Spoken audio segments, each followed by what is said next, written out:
G. Calculate inventory costs, cost of goods sold, and operating profit under both methods. Under variable costing, inventory includes only variable manufacturing costs. Cost of goods sold reflects variable production costs of units sold, and fixed manufacturing overhead is treated as a period expense. Under absorption costing, inventory includes both variable and fixed manufacturing overhead.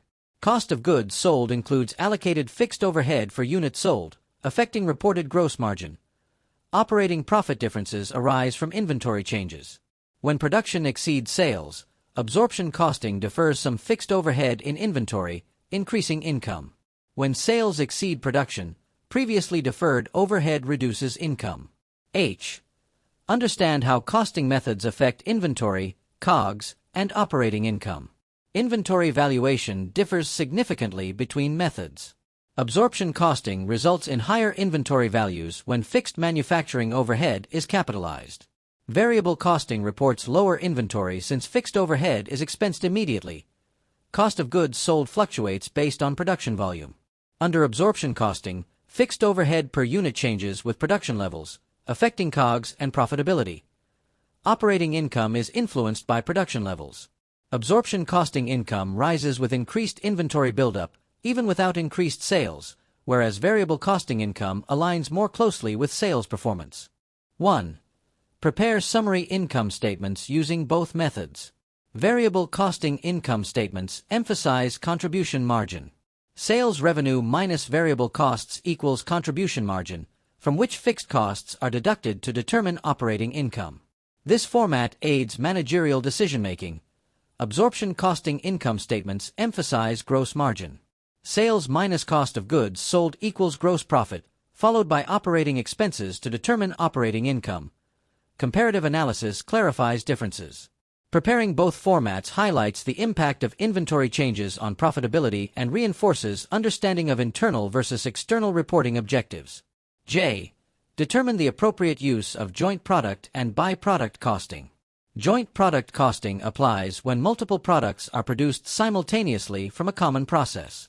These products share joint costs incurred before separation and are often of significant economic value. Proper allocation supports inventory valuation and financial reporting. By-product costing is used when secondary outputs have relatively minor value.